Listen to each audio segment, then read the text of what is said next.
Okay, and we're back here on the Ironsides Podcast After Dark. I got my good friend John Valentine, aka Winston from the Continental. John, welcome back to the show, man. How are you today? What's up, brother? How are you, man? Thanks for having me back. I'm stoked to have you, but we're literally just turned this thing on, and I said, let's just go. I don't want to set this up because we just spent a few days together, but I guess the real question is have you slept at all since returning from Combatives Summit? I got what I needed to get the work done to get here. Well, you've been super busy. I mean, we just came back from Combatives Summit 2025 to set this thing up. We were in D'Iberville, Mississippi at American Top Team, run by Mikey Triangles from Mikey Sanford, who I got to know quite a bit at last year's event. And I just got to say this, John, just kind of kicking this off. I wanted to debrief this thing with you a little bit and then talk a little bit about your journey in the last year to turn out the type of event that the Combatives Summit was this year. Because I was uber impressed last year. I probably overdid that in the series of podcasts that we did throughout that 3 days that we were there.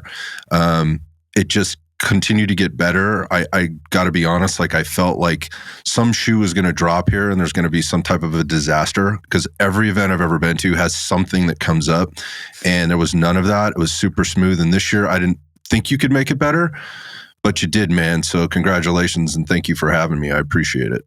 Oh, of course. Yeah. That's a no-brainer to bring you guys back on. I mean, you guys are kind of you guys are the best in business at what you do in terms of getting people to understand athletic performance, athletic movement, in terms of how that supports whatever their, desired outcome is.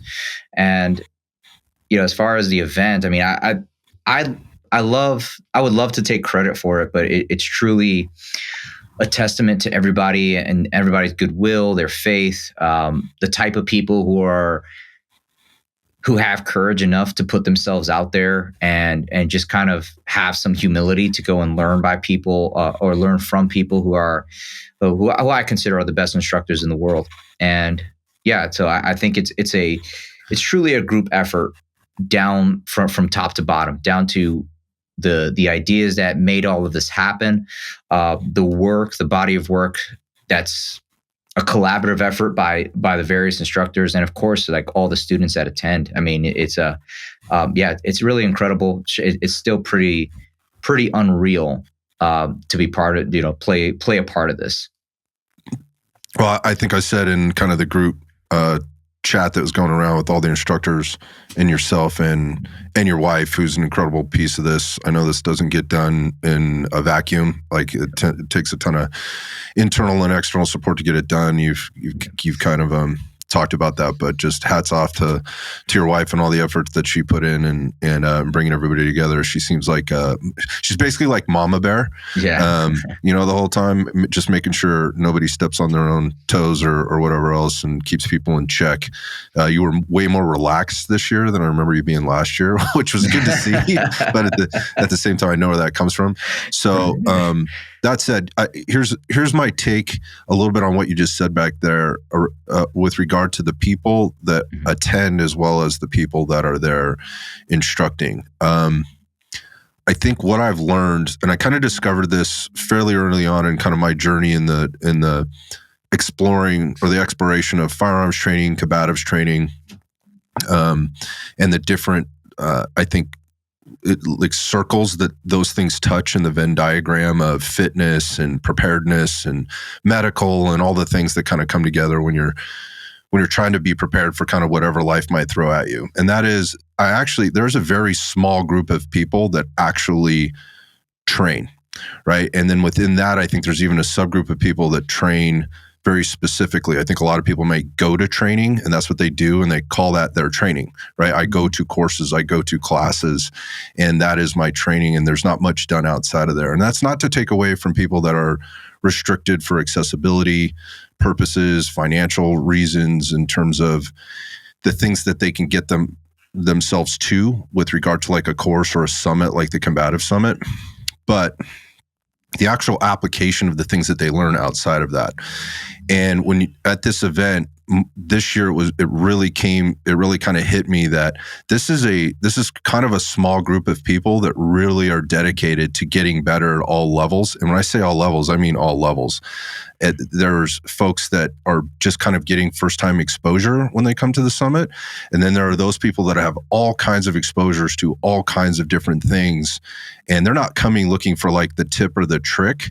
They're looking to how do I take back from this event all the different things that I've heard and implement them into my own training and influence other people with that in a positive way. Those other people that really are dedicated to training and finding out answers or problem solving things that a lot of people might be pretending or think they have the idea of how to solve it, but they haven't had the proper exposure to understand what they don't know. So to that point, the dedication and the commitment to like be put into very uncomfortable situations where everything they may know or may have been taught is challenged.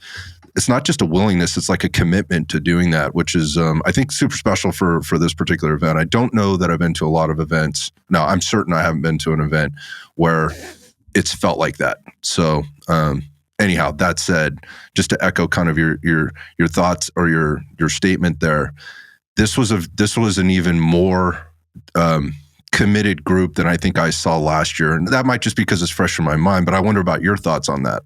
Yeah, I agree with that. The degree of commitment present in the group was certainly incredibly high, because it has to be for what it is that we're trying to do.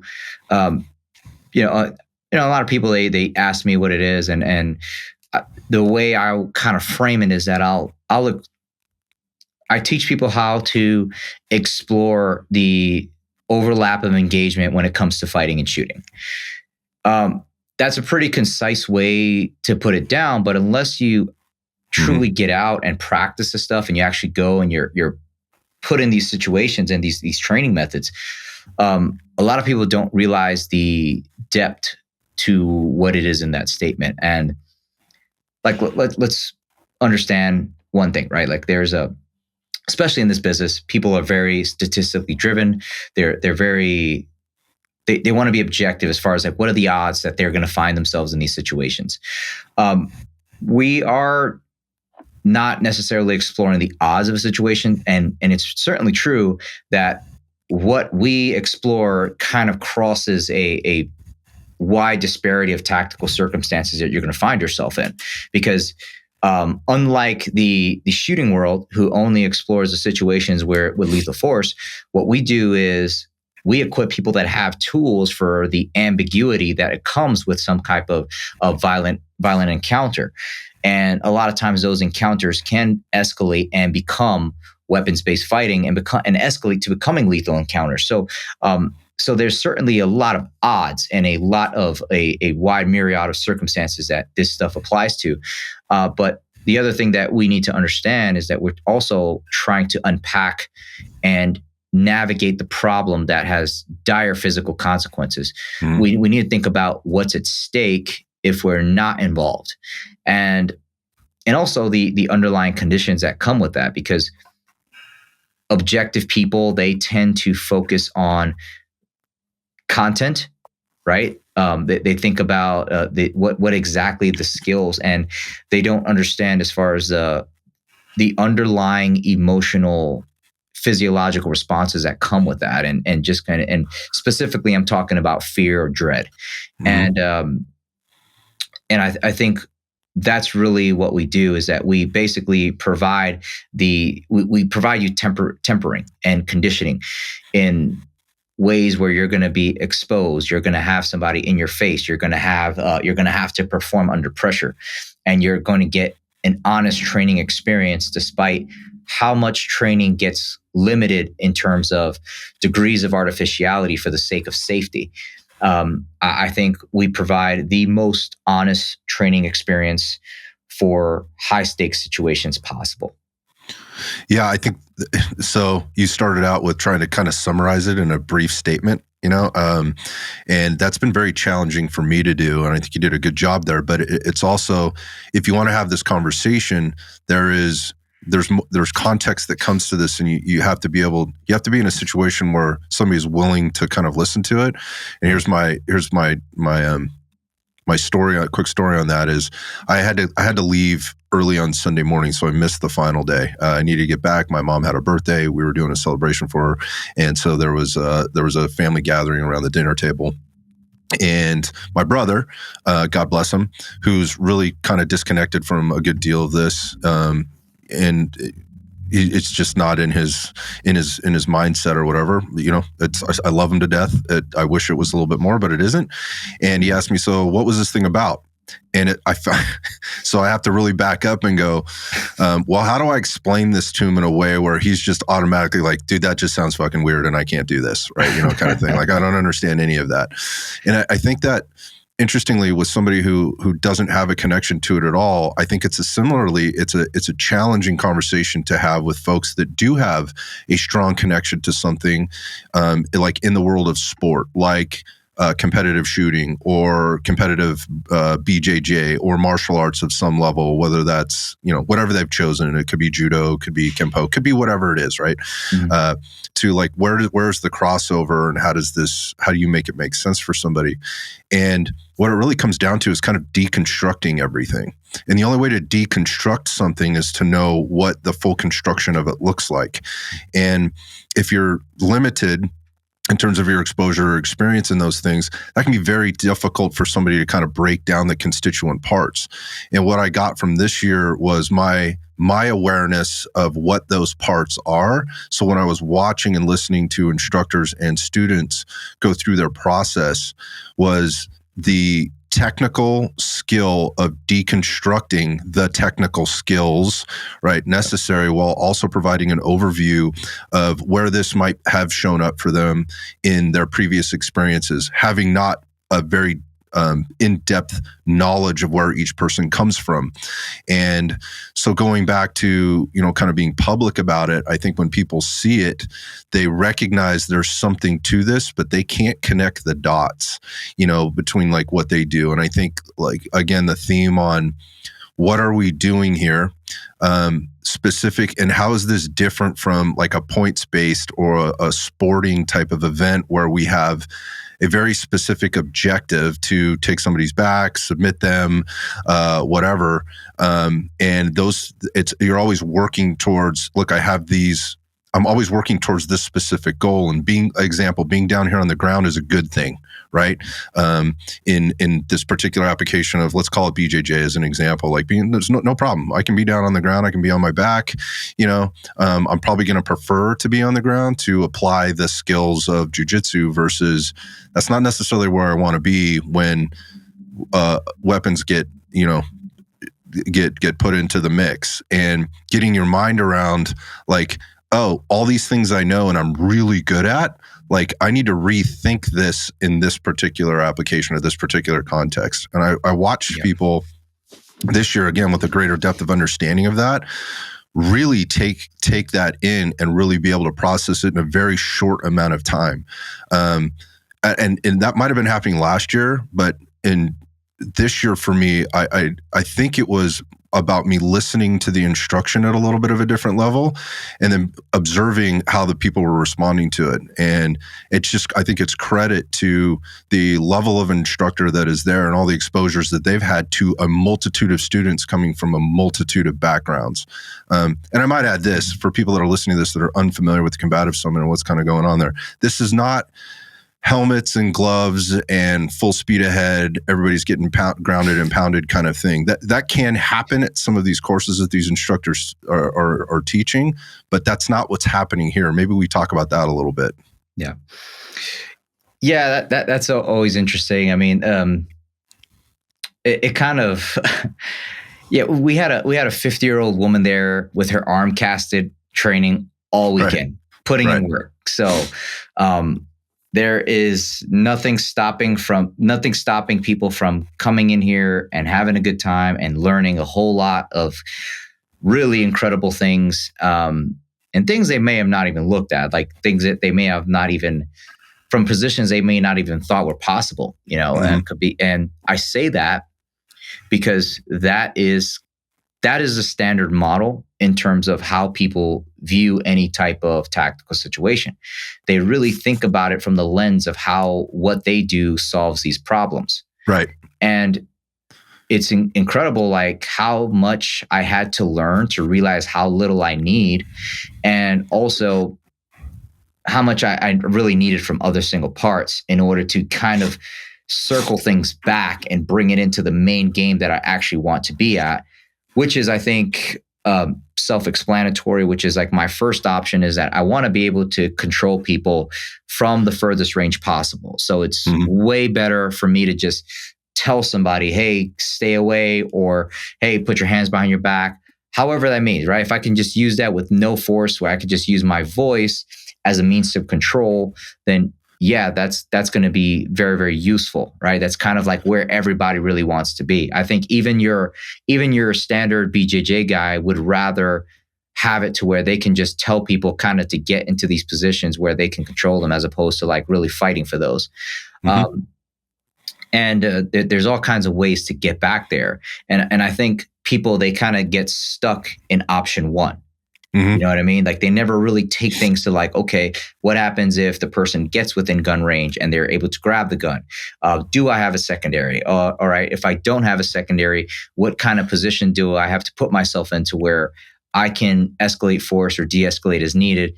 And, you know, if I'm an armed person, right, whether CCW, military, police member, it's a weapons fight because I'm bringing one with me.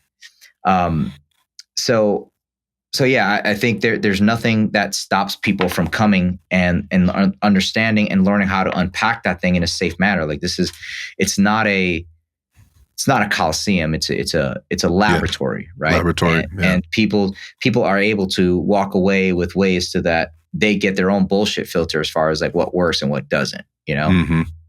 Yeah, that's a really good way of looking at it on the filter side of things, and I think, again, going back to the deconstruction of the process and what you said something there, the few things that you need in order to be successful, however we're measuring success. And, you can spend whatever 10 years achieving, whatever belt of whatever color and whatever martial arts that you might go through. And on all of those skills can be helpful. They can be utilized somewhere in these processes, whatever that is. But what you recognize is the simplicity of the thought process of, well, what's really important here. Again, if I don't have 10 options, what everything can kind of be broken down into like, well, now we are at this point in this process, whatever this is, right? Whatever's happening here. Right. There's only a few things available to me, right? Like at this point. And how do I most skillfully and confidently and effectively utilize those things? And I think that's actually the thing that surprises most people coming into that at whatever level they're in. Again, the person coming in that's just been freshly exposed to this, to the person that's been doing this for years and feels confident in all kinds of different positions and in situations or whatever, whether that be in a mat or a cage or a ring or whatever else on the fighting side of this. But it ends up being very, very simple. However, getting that into somebody's head, right, and then getting them to be comfortable with like, wait. So what you're telling me here is, John, that all of this other stuff, right, is useless, and nobody ever says that. We're just saying, yeah, it's not useless, but think about this for a second. Is that really a solid option given the circumstance that you're faced with right now, right? And I think that's the part that is tough sometimes for people they actually maybe be second guessing themselves, like, man, I've spent a lot of time here. Have I been wasting my time? And then they maybe have to re-examine like why they got into the thing that they do so frequently and so often and they're so impassioned with, and revisit like, well, why did I get into this? Because if it was to be, the protector and the defender and the ultimate street fighter, maybe I just quote unquote wasted 8 years of my life kind of thing. And I don't think anybody would say you've wasted it, right? But at the same time, it's like, well, there could have been other things you were exploring and now you know what those things are. Yeah. I mean, like, let's consider it like this, right? Let's make it a real good example so that like pretty much anybody at home can kind of understand what you just said. Let's take Hoist Gracie in his prime, and the state of the world is what it was, where not really anyone knows grappling or anything like that, really understands that. We're going back to UFC in the 1990s. Correct, right? Let's just take it back there for a second so people can kind of understand what it is that you're trying to, they can pick up what you're putting down, so to speak, right? At that time, he it doesn't matter what striking martial art you did. It didn't matter if you were the backyard street fighter with 100 knockouts or the world champion in boxing, right? Didn't matter, because what he was going to do was put you in a way where all of your weapons, everything that you have spent years developing, is null and void because he takes you down. Now, he's got, essentially, in a game of rock, paper, scissors, he has got the world's best rock. You know what I mean? And then now you get somebody who is learned some skills like grappling and adapted them for a specific purpose. Somebody like a Chuck Liddell, who is a Division I wrestler, who decides that he's going to learn grappling, but for the sake of bringing it back into his striking game. So despite Royce having the world's best rock, Chuck has paper. Mm-hmm. So there's what you need to understand, that the goal is beyond just kind of learning and doing everything. It's not necessarily be a GM shooter or be a black belt or BJJ or MMA world champion. It's that you have to put yourself in a situation against the opposition where you have skill overmatch. Mm-hmm. So maybe they're a better grappler than you. So you use grappling in reverse to bring it to an area of striking. Maybe they have good striking. So you use grappling in order to nullify that. You understand that if I put them up against a wall, take them on the ground, that removes all ability to generate power. Or you use some kind of force multiplier, but you have to do it in a means where the timing is right.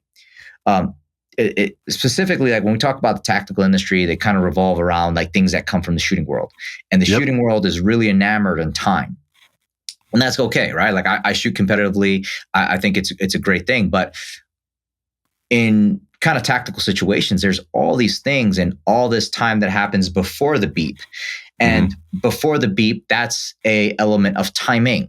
So it's not something where I just have to introduce a weapon. I really got to fight for that ability to draw it. That's why I typically say something like, you got to fight for the shot, or you got to shoot for fighting. And, shoot at engagement speed, or making sure that you establish control, you fix the person in place to where they can't access a weapon, and you can kind of bring yours into the fight. And if you're in a position where you need to bring yours into the fight, and you're kind of like, I need it now, that's going to be mainly a draw out of desperation, and it's probably going to make things worse for you, versus like, okay, this person's using something, I'm going to control them, bundle the arms up to where they can't use their weapon effectively, and then I'll bring mine out. And so that's what I mean as far as like the decision of time versus timing. So in the sense of kind of like tactics applied, right? It's about really solving the problem based on the problem presented. And that's kind of like what I feel like people are missing. And the other part I feel that people are missing, especially within the shooting world, is that the performance anxiety is purely psychological in the shooting world. There's not a real physical consequence.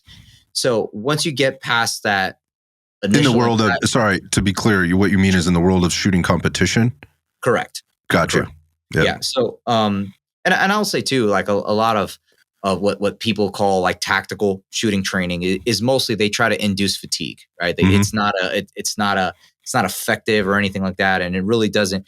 And I get where it's coming from, because like when people when they experience adrenaline dumps, it's like they're worn out, they can't breathe, everything like that, heart rate spikes, blah, blah, blah, blah. I get it. I get that. I understand the physiological response that's coming from that, and that's why.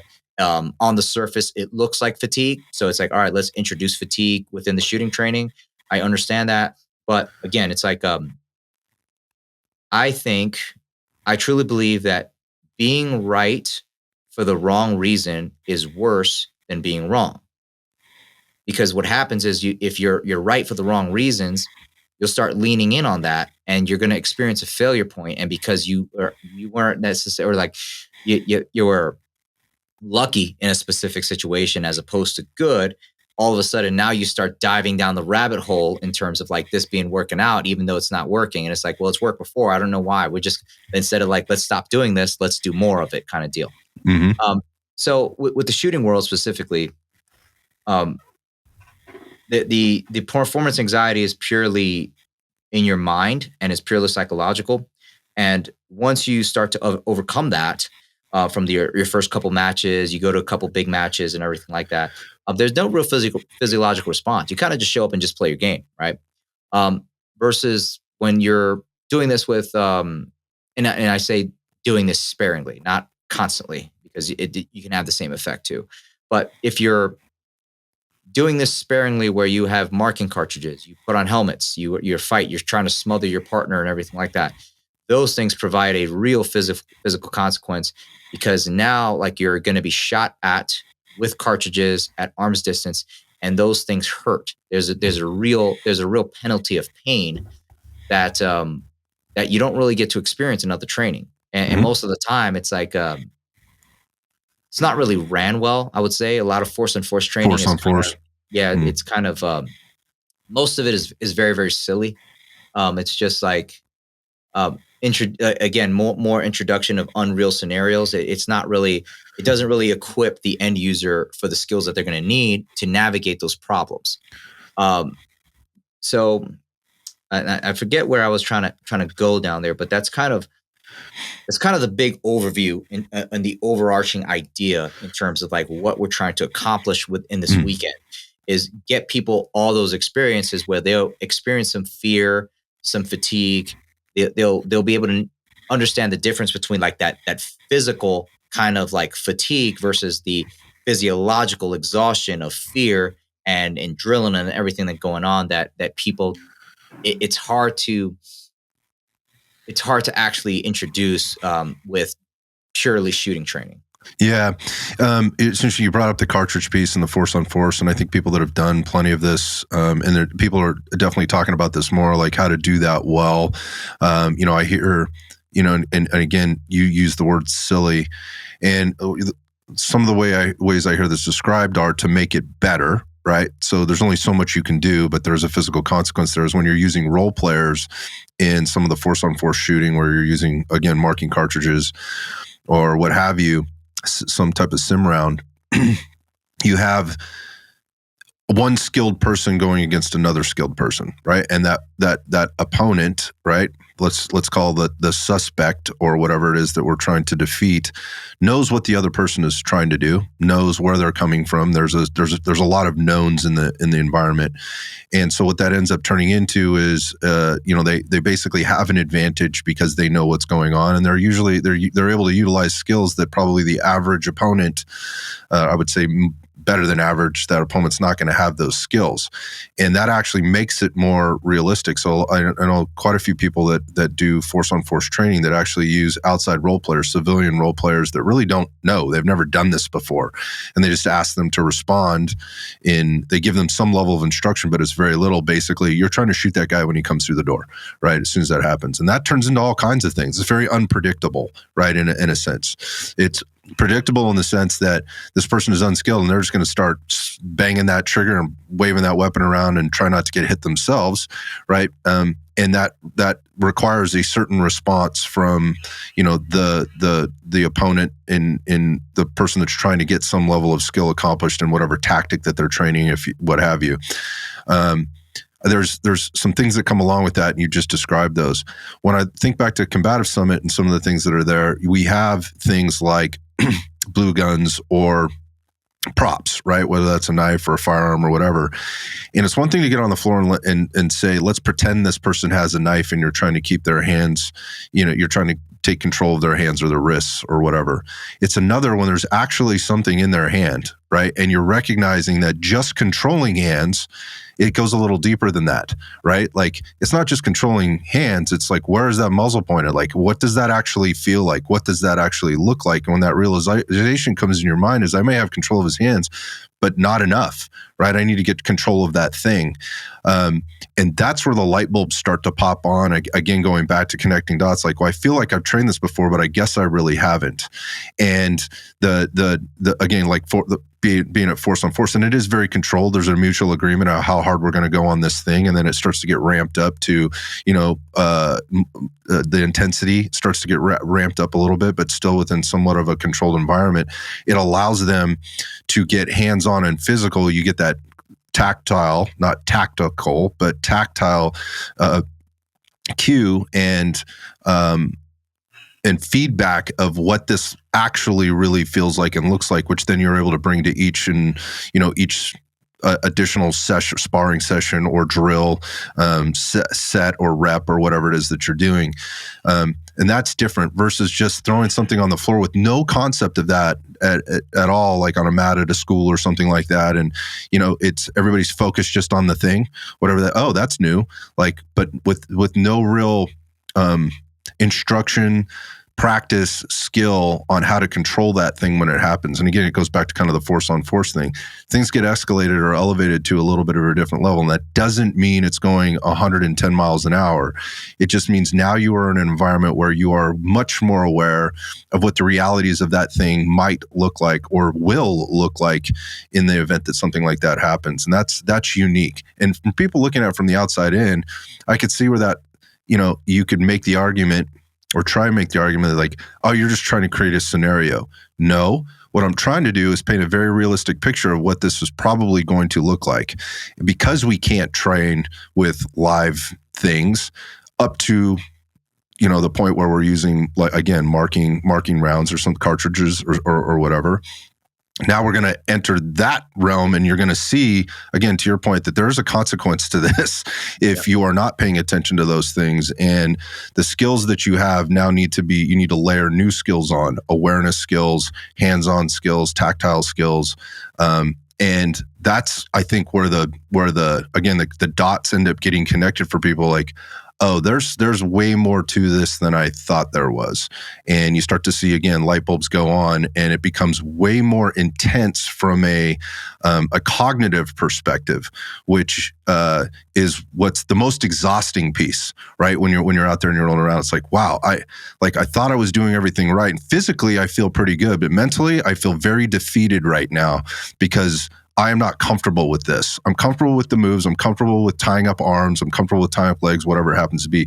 But I'm not comfortable with what just happened right there. Let's revisit this again and keep coming back to it in a different way, which is essentially how a lot of the instructors that are there got, that was their journey. It was like we were exposed to an environment where we did something where we thought we were ready for. And when the real thing happened, we weren't. And that stuff didn't work, whatever we were taught. And they recognized they were never really exposed to those environments in the first place. Again, that's when the light bulbs come on and you're like, whoa, we really need to kind of, again, deconstruct this a little bit more and take it back to some really basic principles for that matter. Yeah, I mean, I agree with that. I mean, it's more of I would say that a lot of times the scenarios do more harm than good. Mm-hmm. And the reason why I say that is because people will try to. Very few instructors, in my opinion, think in a parallel manner. You understand? So they're look at any given scenario, any given any kind of like bad situation that unfolds, and they try to recreate those conditions, like plug and play, right? Almost a mirror image of it, and almost all the time, you unpack that, and you realize that they don't really understand. They don't really have the skills necessary to be able to extract exactly what happened in those situations, to be able to unpack them properly. And like the word drills get used a lot in the shooting world. And there is very rarely do I hear the words training methods, right? Like as far as like isolating specific things. People just try to get better at the drill most of the time. Most shooters, that's what they do. It turns into a game. Correct, right? The build drill is like, they just play the game for the highest score kind of deal. But they don't recognize what are the underlying skills these things are trying to do. No one's really assessing or discussing the build drill as a means to develop the draw, in the sense of where you have a consistent, stable, durable grip, and you're able to stay target focused for multiple shots within a specific area, right? While moving. Well, yeah, I mean, if you introduce movement, right? Yeah, Most people right. don't even do it with movement; they do it with static, right? Mm. And so they're not looking at as far as like what skills they do, or like, okay, or they don't get the outcome that they want with a build drill. They don't recognize that there are things they need to work on. Maybe their vision is attaching to the dot. Maybe their grip is unstable, or so on, right? Whatever it is, right? They're just like, all right, well, let me go try the build drill again, instead of taking one or two steps back. Like, all right, let me work on doubles to refine my grip and my target focus. Let me do a one-shot return or trigger control at speed, or whatever it is, right? All those things that are classically called drills, but truly are training methods that isolate specific areas. And that's kind of what happens with scenarios. Like, they just kind of like, let's just get better at doing the scenario. And the scenario is typically introduced as some kind of binary solution, where it's either I'm going to shoot this target or I'm not going to shoot them, or it's going to be some kind of weird free-for-all thing. And that, like, there's almost nothing productive or of substance is actually being achieved. And it pisses me off, because there's so many resources that go into that. Yep. And there are people out there who can help, who are easily approachable. And that's, people don't do it. They just kind of want to be the man in that situation. And they just want to, like, a lot of times it's most about a self-aggrandizing, as opposed to actually producing something within the end user. Yeah, you're not teaching people to actually play the game of whatever it is. Like, we're doing, we're throwing the football, but we don't understand the X's and O's. Right. And we're trying to win and catch. Yeah, exactly. So let's break this down a little bit. So let's just kind of Reader's Digest version, kind of go through some of the things, like the instructors and kind of some of the things they were bringing to the table. I don't think we have time to go through every single one, but maybe we can summarize this a little bit to give people a little bit better understanding. Yeah. Well, I think we would have to, of course, bring up Craig Douglas. He's got he was the first guy to actually travel, have an open road show with training guns, helmets, getting people fighting and shooting within arm's reach. Also kind of a pioneer that the thumb pectoral index really, really codified it and really came up with a lot of the language that we use. Then, of course, you have Matt Larson, known as the father of modern combatives, who uses combatives not just in a sense of empowering people with real technical skill, but also as a vehicle for developing two things: unit cohesion, where it's like, hey, we train together, and it says a lot about you if you cannot step into an environment designed for your safety and comfort, and you cannot come here and train with your friends. Then how can I realistically rely on you in situations with dire physical consequences? We can't. So now we have some sense of performance pressure within the organization. So which provides unit cohesion, but also provides transformational leadership. Because now as a leader, I have these tools to start assessing people, and I have a means to drive the values of the organization to where, like, I'm able to get people to do things that to exercise courage in situations where they would typically, give into fear. Then you have Cliff Byerly, who's old school cop, old school Marine, was Force Recon. He's incredible. Then you got people who don't have a MIL LE background. You have, Jerry Wetzel, who is one of the best empty hands knife defense instructors in the world. Aaron Giannetti, Cole Miller, Mike Sanford, Mike is a real genius in his craft.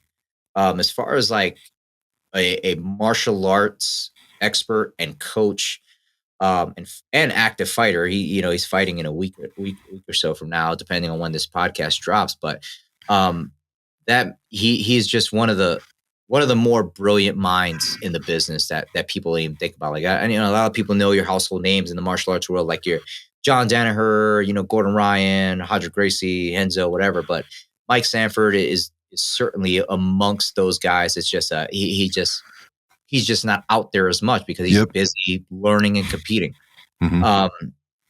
And then you had, some interesting folks there. You had Guy Schnitzer who brought in kind of the impact weapon, improvised weapon kind of deal. Tom Mm-hmm. Kyer with, the knife stuff that he's been doing for a long time, and SEOC Tactical Group. Then we had also the medical piece by Mm-hmm. Lone Star Medics, and also Personal Survival Solutions, Shane and Callie Kerwin, I should say. Mm-hmm. And what's cool is it wasn't just the group of instructors and students, but it was also a big group and gathering of friends, families. We had, Tom brought his son. Frank, one of our good friends. Yeah. Zach was there, and so on, man. All of us have wives there and kids, and you saw Brian Frias, Craig's AI, carrying his baby. So right. It was just it was an interesting group for a myriad of reasons beyond just like gathering together, like guys flying from across the Atlantic. We had four countries represented. One guy coming from as far as Australia. You had Hawaii, you had Germany, you had Australia, like globally, you're drawing to people. Yeah, in Canada, yes, exactly. Very interesting group of people. I think it's funny. Bill Brasky reached out to me this morning. He's like, "So how awesome was the summit?" And I go, "Well, it would have been awesomer if you'd been there, but I forgive you for not coming." Whatever. Shout out to Bill up in the Northeast. But that's and there's a little bit of FOMO there, for those type of people. But it's those that there's going to be other names that were there that were participating or AIing or also teaching and contributing at every level. And I think that's a unique part about this is everybody's contributing as a collaborative versus doing their own thing, kind of in their own silo. You had some dry fire stuff going on in terms of how to train dry firing. There was some very basic stuff that they were going through, but then there was like, here's how you take this and you go back and you actually utilize this in your training and where it shows up for you through, Mark Smith from JBS Training Group. And then we had Dustin Mowry out there as well. So people were getting a different look. And as you're going through the different coursework, and there's like 2-hour blocks basically that you would go through. So each person was getting at least 3 2-hour blocks a day. The instruction was very tempered and very managed, and people were getting an opportunity to see the different things from the different people. And I think what surprises people the most is the similarity. I think more of the word is like the congruency between these high level people and what they're teaching out there. There's no tricks to any of this. There's no individualism. It is very much collectivism in a sense, but the interesting parts are about the individuals and where they're coming from and the nuance that they bring to each one of the things that they're teaching. However, at the same time, when they're not teaching, they're in those fellow instructors' courses and learning and asking questions and rolling with students, which I think says a lot, right? That they're in there, they're asking questions. And then even today, kind of in the group chat, a couple of them are saying, look, I just took back, I think may have been Cliff or something that said, in this class that I taught this morning, I took some of what I learned from Mike Sanford and I implemented it. It could have been somebody else. I forget that. It was Cole. Yeah, Cole.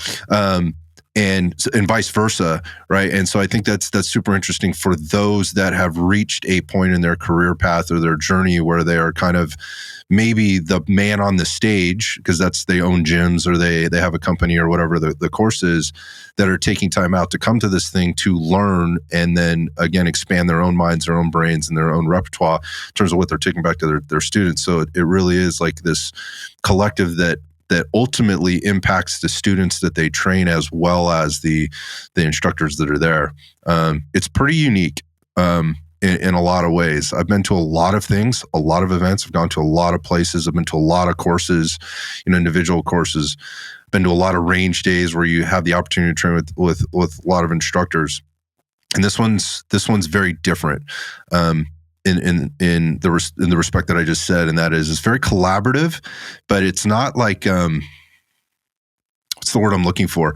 It's collaborative, but it isn't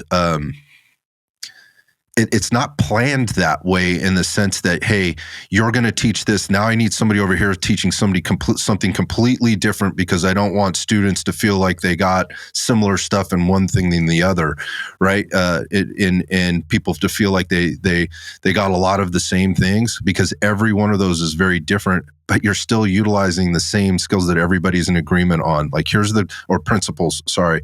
Here are the basic principles we're trying to work through. Now, here's a way to apply those principles to find solutions within your process. The process is the focus. It's not necessarily the outcome that people are focused on. And I think that again, going back to light bulb moments and key connections, it's like, what is your process here, and how are you organizing your brain, right? And the physiological responses that are happening in this event to deal with whatever's in front of you. Anyhow, in the only way to get that experience, and again, going back to those who train, I think there's a pretty small population of people that actually do this. And interestingly, within that population, ultimately everybody shares, right, that same population, which is why I think coming together like this is so important. Because if you're really truly tied into this intrinsically to, I want to make sure I'm providing the best product for the people that are relying on me to do that and paying me to do it, like we should be making sure that we're giving the best thing that we can. And I think that's part of the insurance that instructors are getting from this. And the end result is the anybody that touches any of these instructors knows that they are getting the best of the best. That's been, again, this somewhat collaborative effort across the board. I want to switch gears here, man, and just talk about you and kind of your journey and the things that you've been doing on your own. So this thing started 3 years ago, right? And it's evolved. And so have you. In your own training and your own process. I've seen you being very busy outside of the Combatives Summit. I know this is not something you just put together a couple months before. This is a year-long process. Well, it's been 3-year-long process at this point, but it's a long process. But you've been going through your own journey, and I'm curious to kind of get an update on that, on things that you're working on, things that you're learning, and your intentions there. Because you got your hands into a lot of things, and I'm curious about that stuff. We didn't get a lot of time to catch up on any of that while I was there. Yeah, I mean, the most recent development is certainly going to be the, and I've become the match director for the Fort Bliss Practical Pistol Club. So I'm Brad, which is wild, because up until I think 2023, where I met, X-Ray Alpha, I didn't really shoot competitively. It was more like it's like I was kind of dabbling in it. I knew I needed it, but it was just kind of like a weird world, right? Like I didn't really understand it. And I think also, truthfully, I think a lot of people participating in that sport don't really understand what it is that they're doing. I don't think they recognize it as a combat sport, at least as how I've come to realize it today. And that might change a year from now. I don't think they recognize it as a combat sport. I think mostly people kind of look at it as kind of as bullet golf, because it's like a lot of wait, time out. But you said bullet golf? I did.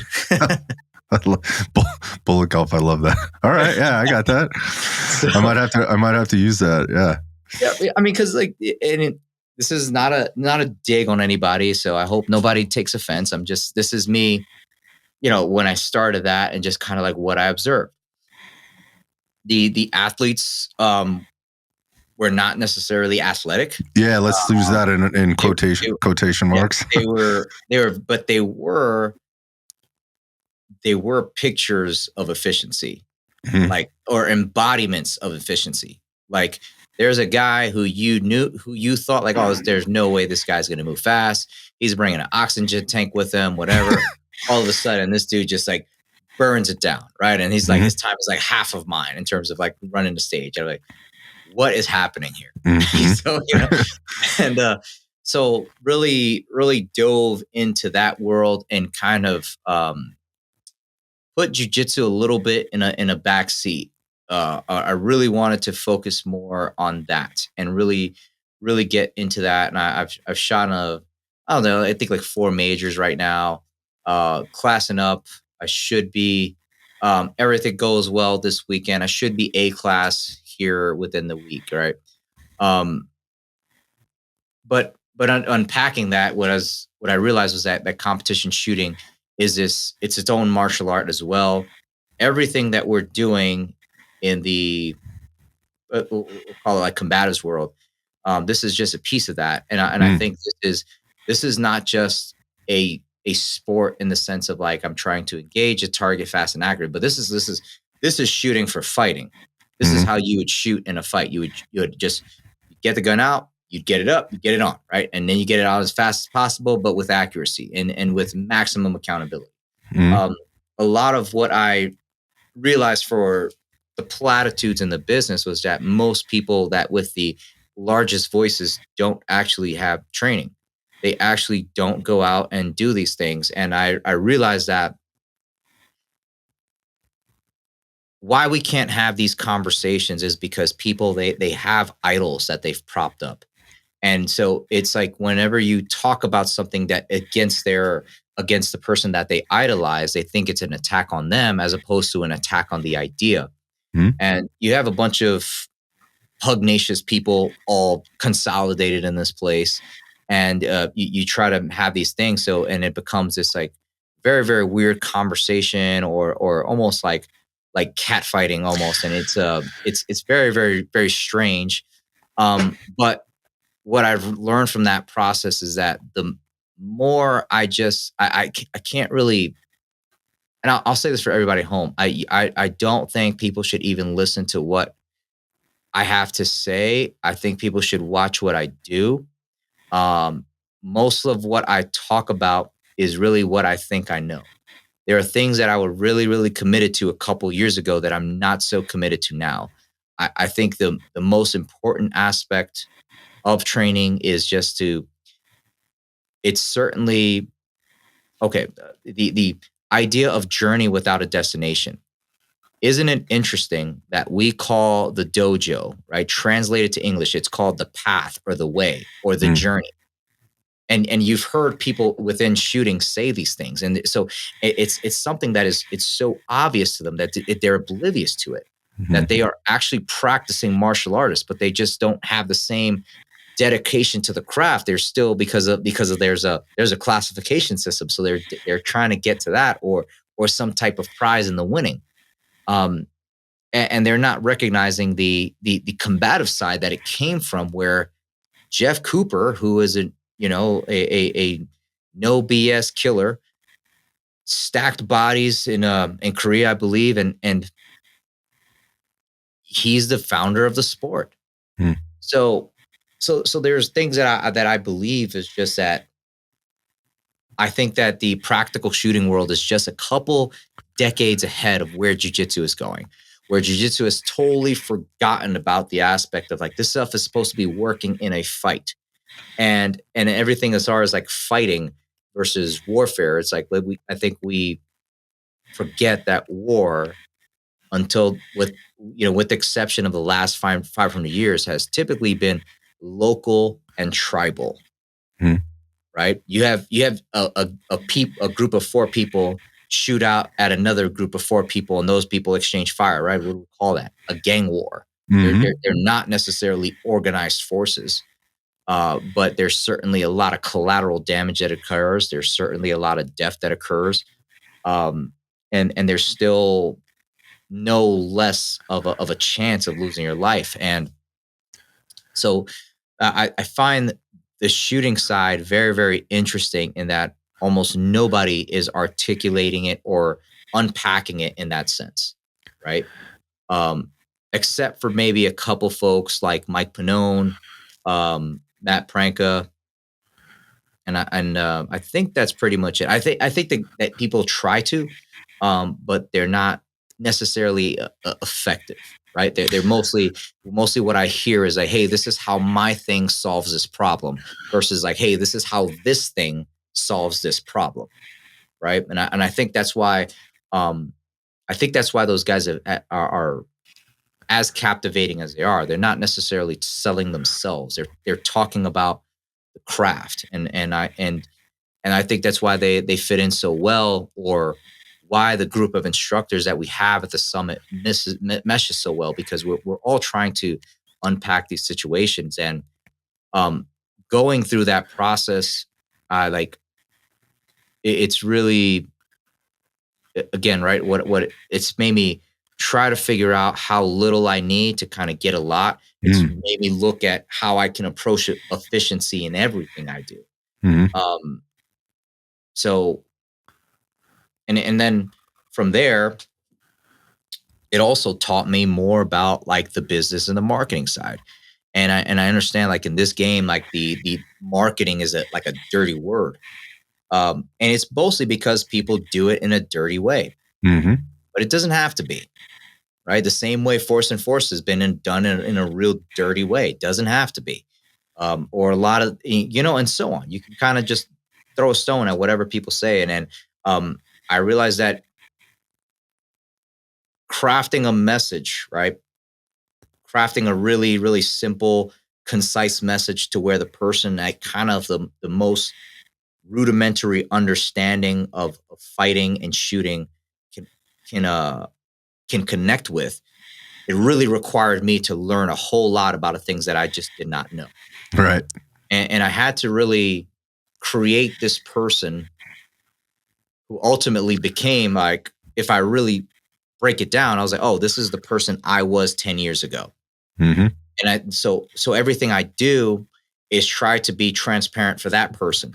And it just happened, the way things worked out, it just kind of attracted so many other people, like including us, like we're having this conversation. Correct. And like, I don't have the background that a lot of these guys have. I don't come from special operations. I'm a military member, yeah, but I'm part of the conventional force. I'm a security guy by trade.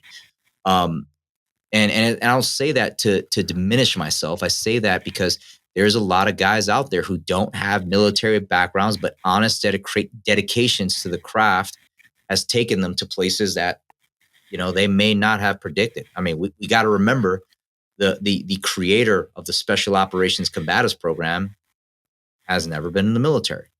So I think when you live honestly and you provide transparency to people, it's not just attracting people, but it's attracting the right people. Right.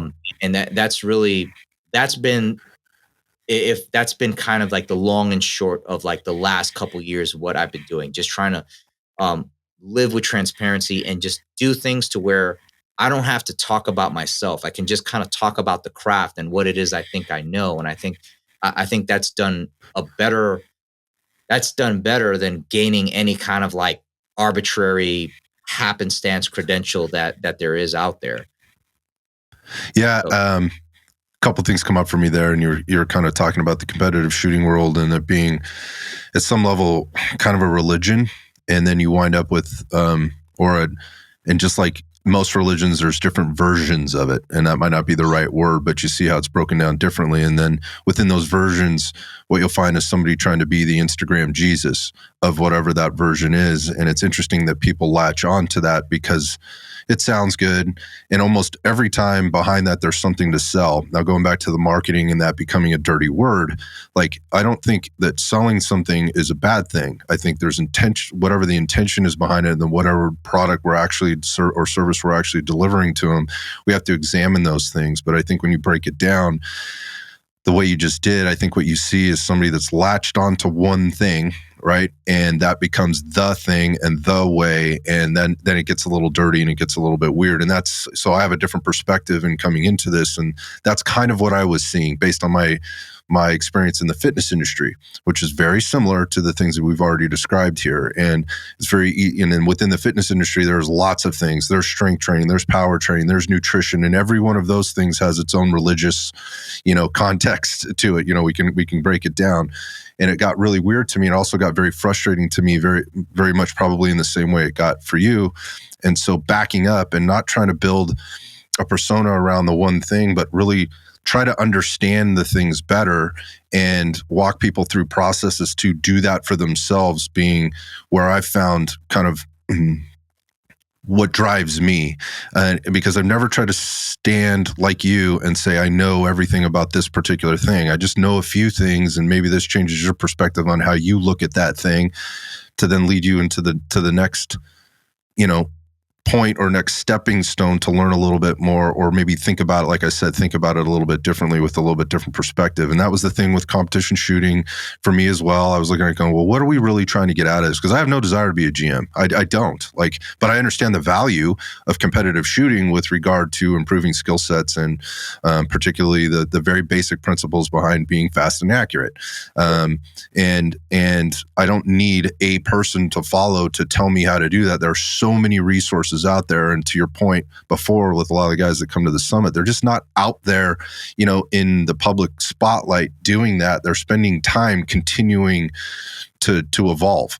And some of them do a good job, on social media, and kind of telling their story and putting their things out there. You mentioned a couple guys. We got Cliff coming on this show. Or I did record an episode with Cliff Byerly, and Jerry Wetzel, that also came on the show. And then we did several last year with these types of guys. And, for a lot of people, they're just like, who are these guys? I don't even know who that is. But if you're in that, in that world at all, you know exactly who those people are, and they're very popular. They're just not popular in the way that's kind of mainstream in that sense. And I've seen you, and this is why I asked you the question, because I've seen you continue to evolve in the things that you're doing. You mentioned like the marketing side of things and how you're putting yourself out there, and I've really appreciated that. And I know how hard it is. I know at times you're like, what am I doing here? Is anybody listening to anything that I'm saying? And am I making sense right now? And I think I know that you are. I just know, I also know that not everybody's ready to hear that right now. They're looking for the answer, not how to find the answers. They want somebody to tell it to them and present it to them, rather than, have to think deeply on it. And that's one of the things that, when we immediately connected, how deep a thinker you are, and how that impacted me to think differently about things, and how to ask or prompt the right kind of questions to get the answers that I was looking for in all kinds of different aspects of things, whether it be shooting or fighting or, martial arts or business for that matter, and how to do it the right way. Man, I know how tough that is, and I know how much work you've been putting into it. Some of it is very visible, and I have some insight to a lot of the things that you're doing in the background. So in terms of, I think you said invent this person, it's not really inventing anything. It's more like, man, how do I be a better person at this thing, whatever this is? And that often leads you into rabbit holes on stuff that you're like, man, I really have no idea about any of this, and I need to explore this the same way I would explore shooting or martial arts, whatever else, which means putting a lot of things on the plate, and spending a lot of time doing very unsexy things, and being very frustrated, and probably wanting to throw your phone out the window, or slam your laptop on the floor, and who do I talk to about this, and look for solutions. But I think it all ties back to how you've handled your journey, and being very honest and open about, like, I don't know all of this stuff. I'm trying, I say this quite frequently, I'm not a smart man, but I try really hard to be, right? There are things that I know I am not good at, and there are things that I know I'm okay at, and there's things I know that I'm really good at. How do I triage all that stuff and spend the time and find the resources? And to your point, Combatives Summit is an amazing place to find all these different resources that are not just outstanding resources. They are open to these conversations. If you have the emotional and psychological maturity to walk down the path through that conversation and be open to it, and put the Instagram Jesus on the side, right? And the religion of whatever it is that or whatever tribe you happen to be associated with or attached to more specifically, if you can put that stuff aside for a second, just open your brain and be objective, those folks are out there, and they all come together in one place, and it's called Combatives Summit. So what can you tell us about what's in store for Combatives Summit as we're kind of wrapping this thing up? Combatives Summit 2026? Yeah. Combatives Summit 2026, that's going to be the next focus. Everything just kind of, I'll be honest, man. Like, fell into this. I'm a guy a lot like you, where I'm just trying to connect dots. I'm trying to understand. Even the summit itself is just an exercise in that, where I just connected a bunch of people with a lot of overlapping ideas. And also overlapping in the sense of principles. So like, IEP is part of it, Mhm. uh, starting strength is part of this. We had Dustin Mowry, Mark Smith, and then also these guys surrounded by this group of deeply dedicated martial artists, and I think also what's cool about that is when all you guys present, everybody's walking away with this of like, I'm going to implement this right now. Mhm. Uh, Everybody was seriously putting in work. They did not stop working until you guys told them to. Right? Right. And also, guys, like if you're listening at home, it's not like nobody is forced to do anything. Right. Everybody was doing this with like a smile on their face, with excitement, enthusiasm. Um, it was it like it was something to see, like from the outside, just watching all you guys present and just kind of seeing how everybody engaged with all the attendees. It was really really something to see. It was something special, and I feel like this year we really captured the energy that we had in the first one, where it was like this whole thing that just never happened before. Where we Mhm. got all these um, and from at least from what I can tell, outside of like PTSG Summit, I don't think there's anything else out there where you have all these like overlapping brands, collaborating together. Oh, and tactical conference. Um, yeah, man, it's very very interesting. In that sense, like what's next is that I don't think that we need to do something different. I think it's more Correct. like doing it better. Um, I think, man, we really rolled the dice this year on bringing Master Ken out. That's great. Yeah. I didn't know how people were going to react to that, but everybody seemed to love that. So Uh, great. so that was great. But yeah, I think we're going to look at dates for 2026. I'm looking probably at 22nd to the 25th of October 2026. The weather was perfect right now. Mhm. This time frame, I feel like the everything was just right. Even like having the outdoor training area with the rain going on in the background, Mhm. man, it was just such a good time. So yeah, I think for 2026, um, yeah, I think we just do the same, but just keep on making it better, just making these tweaks.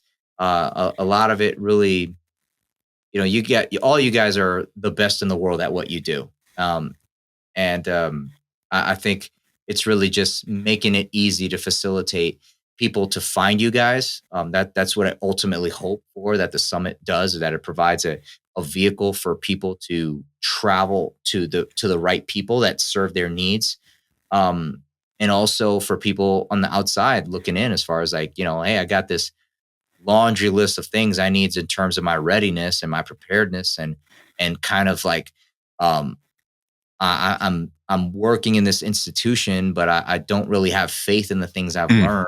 Where can I go to something where I have the skills to where I can objectively correct this process? That's what I think that the Combative Summit does, and I think the summit also does a great job. Is like, hey, this is what they're doing in the civilian market without a shot fired for the most part. Mhm. Um, this now we need to start stepping our game up institutionally. So if we can start putting pressure from the outside in, that would be winning. I think it's working. I mean, there were several people there from, again, institutions, agencies, combatives instructors, advanced training unit folks, firearms instructors, people that were there that are looking to do exactly what you just said. I think one thing I just wanted to add, and I didn't want to interrupt you, was for the people, the outside people looking in with the different things that are going on, and it sounds pretty intense. I would say it's intensive, and yes, there's a certain level of intensity, but because you have so many professional coaches and instructors that have been doing this for as long as they have been, when the collective as a whole understands how to temper things, so you're getting the same instructor at hour, at the 8 a.m. hour, as you're getting at the 3:45, PM hour, whatever it is. You're getting the same energy, the same level of instruction. And those instructors have tempered their instruction and what they're doing for the student to be able to be the same person at the end as with the beginning. Certainly there's a little bit of physical that goes on there, but they're making sure that you are able to do the things and absorb the things that are happening. So it's not a beatdown session. It's not a coliseum. It's a laboratory, and it's a teaching laboratory. It's an educational laboratory at the same time. And that's my biggest takeaway from this thing, again, being to so many things and seeing how things kind of escalate through the day, and we're trying to layer thing on layer thing. And by the end of the day, you're just like, I don't remember what I did at the first hour of the day. This is definitely a different type of setup. And it would be remiss to not mention some of the key people that make these things happen. And, the Tenacor guys coming out and providing holsters for everybody. Again, like Battle Cat and the apparel and the stuff that they're bringing to the table. You had Vertex out there, who's an amazing company with some amazing products, providing stuff for instructors and folks there. People can get hands-on and actually see and touch the stuff and actually be using quality equipment while they're training, and understand the importance of quality equipment that has been well thought out and put into place for a reason, and you understand what those reasons are. You get your questions answered. I mean, it's those type of people that make these things happen, right, at the end of the day. And it's, again, collective effort. I can't wait for the summit next year. I said this last year, and I'll continue to say it. Like, I'm honored to even just be part of it. To come out and teach a couple hours on some of that stuff with regard to power training, and then and see how that impacts people, and get the questions and have the one-on-one conversations. It's the most valuable piece for me, because if somebody's taking something away from the little bit that I can get or contribute, then it's worth the trip every single time. But I go for the people. So, there's good stuff to be taken away from those people, but I go for the people, and I've developed some what I consider lifelong relationships, including this one, man. I appreciate you, my friend. Thank you for including me. Thanks for joining me today and kind of debriefing this thing a little bit. I know you're probably going to still decompressing a little bit, as am I. I don't think I've quite caught up on my sleep yet, with the travel and everything else. But I'm happy to have done it, and I'll get through that part. That's a small price to pay for all the other stuff, but it's stuff that keeps me kind of staring at the ceiling when I'm laying in bed at night before I do sleep, thinking about, hey, how can I be better, and who can I reach out to get this question answered that I just came up with. So, John, congratulations on another fantastic event, and to all the people involved with Combatives Summit. And as per usual, man, I'm honored to be a part of it in some small way. And if there's anything I can do to help you in the group, or any individual within that group, whether participant, student, or sponsor, or coach or instructor, I'm here for it all day, every day, man. Appreciate you. Yeah, man. Thank you so much, brother. Appreciate you.